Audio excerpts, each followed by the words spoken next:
I mean, it was an escalation because you had not just, one person, Trump, or his supporters being ghosted or deplatformed, but you had 16 million Parler users or whatever it is, 99.9% of whom never did anything wrong, and that was a diminishment of their free speech rights. It was also, I think, unjustified if the justification for that was that Parler was used in the planning of the events of January 6th. It was clearly a scapegoating because we now have FBI charging documents have come out. They found 226 cases. The social networking site that was used 10x more than all the others was Facebook. Parler was used 1/10 of the amount that Facebook was, but Parler was sort of an easy target to sort of scapegoat for that.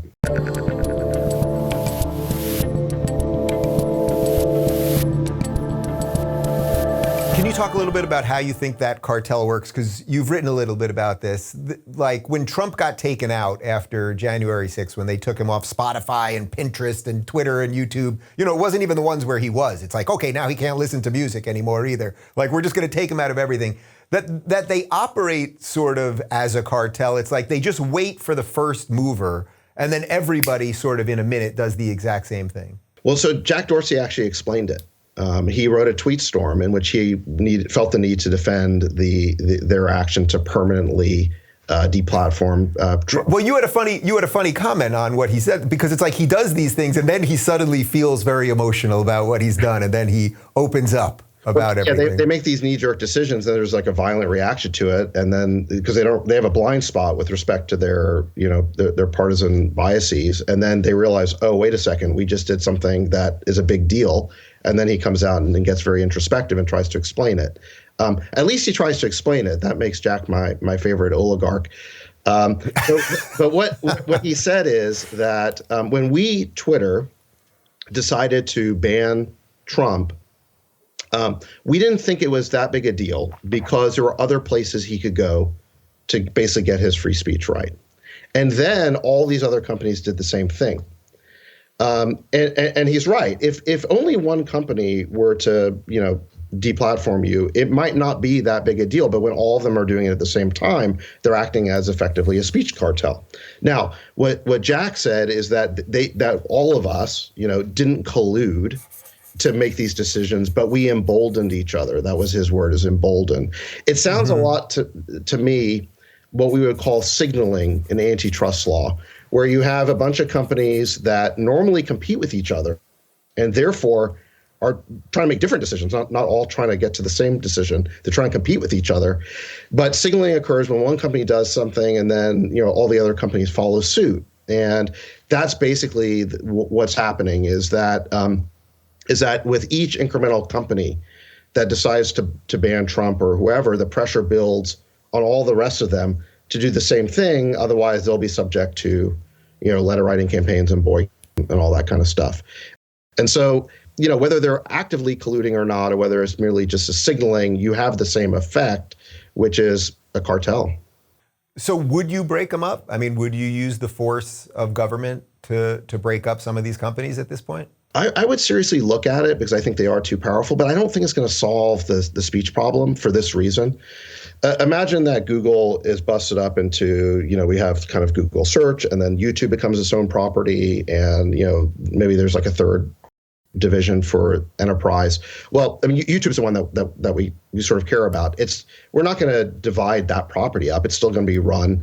It'll just have a different cap table. It's going to have the same executives.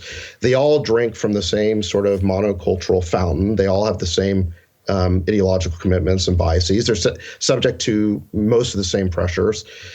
So I don't know that if you effectively increase the size of the speech cartel from 5 members to 10 members, I don't know that by itself does anything. I think what we need, and I'm not expecting to get this from Congress anytime soon, is some sort of common carrier obligations imposed on these big tech monopolies.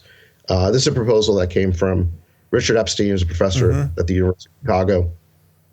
Basically what he says is, look, if you're a gigantic monopoly, you're a utility, you can't deny a service to somebody based on their creed.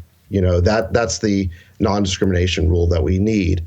Imagine if, like a common carrier would be something like a railroad, where it's a natural monopoly. Imagine if in the days of the Lincoln-Douglas debates, they got around the country by train. Imagine if, I don't know, some oligarch, Cornelius Vanderbilt or something, said, Mr. Lincoln, I don't like your point of view in this debate. I'm going to deny you service. I don't want you to be able to express your views. Well, there's no way that we would have let that happen. Mm-hmm. We wouldn't let monopolies be that powerful where they can deny service to essential facilities to people based on their creed. And that basically is the legislative fix here, I think, more than doing something like repealing Section 230, which I think would hurt a lot of small innovators. Right. So yeah, but look, I'm not expecting to get that in the next 2 years or even 4 years. So I'm guessing, generally speaking, though, you'd rather have technological solutions to this than governmental solutions? I would, but I don't know that we're going to get a technological solution, because I do think that monopolies are real. I mean, part of what I do as an investor is trying to invest in the next set of monopolies, and that's what Peter's whole book 0 to 1 is about. Is there's two kinds of companies. Right there, right there. Yeah. I mean, there's two kinds of companies, right? There's monopolies and commodities. You want to be a monopoly. Well, monopolies have incredible market power. I think it was fine when those monopolies were lawfully gained and weren't trying to use their power to put their thumb on the scale of American democracy. And it wasn't that long ago that these big tech companies, would state their commitment to neutrality. I mean, Mark Zuckerberg gave, I think, a very good speech just a few years ago in 2018, in which he said social networks were the fifth estate. The traditional media historically was the fourth estate. I don't know. I think 1 through 3 were like, I don't know, they go back to Europe or something, like the nobility and the peasants and the people, clergy. Yeah. The people, yeah. Anyway, the fourth estate is traditional media. What Zuckerberg says is that social networks were the fifth estate, and that they posed a threat to the people in power, just like the fourth estate did, and therefore it needed to be protected. And I think he's right about that. And the sad thing is that he has felt the need to kind of move off that position and engage in this sort of censorship. He's.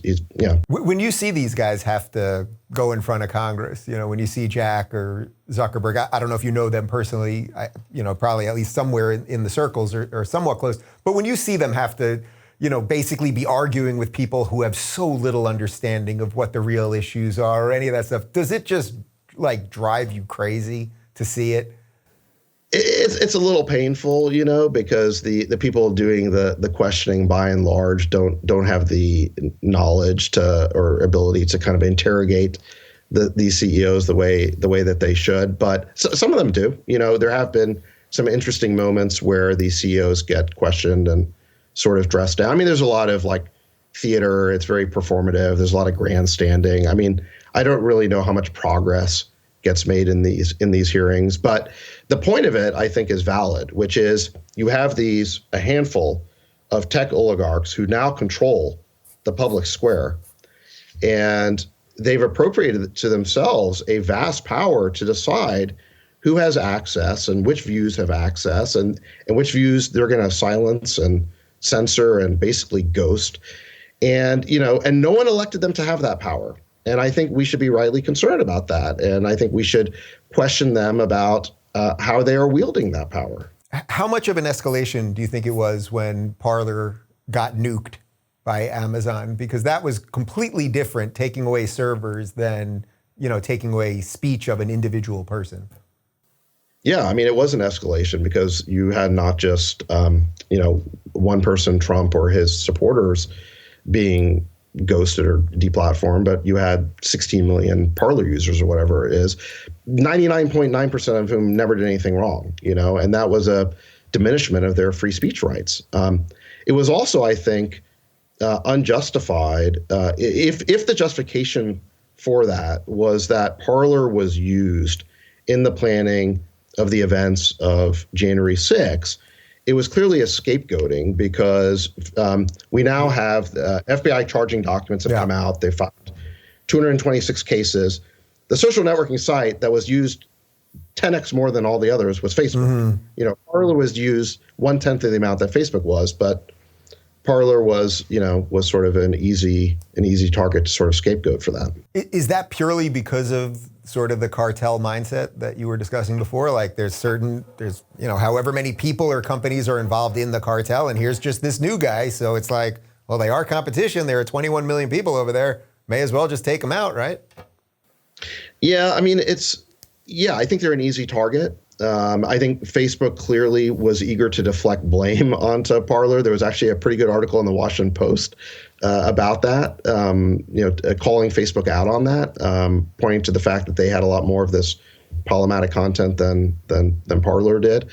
But yeah, I mean, it's an easy way for these big tech companies to show that they're doing something to control, disinformation or whatever that the powers that be now, are concerned about. And again, I think this all goes back to the fact that the big tech companies are very worried about getting broken up right now. They don't want to get busted up, and so they're looking to curry favor with the current administration. If you're looking for more honest and thoughtful conversations about tech instead of nonstop yelling, check out our tech playlist. And if you want to watch full interviews on a variety of topics, check out our full episode playlist. They're right over here. And to get notified of all future videos, be sure to subscribe and click the notification bell.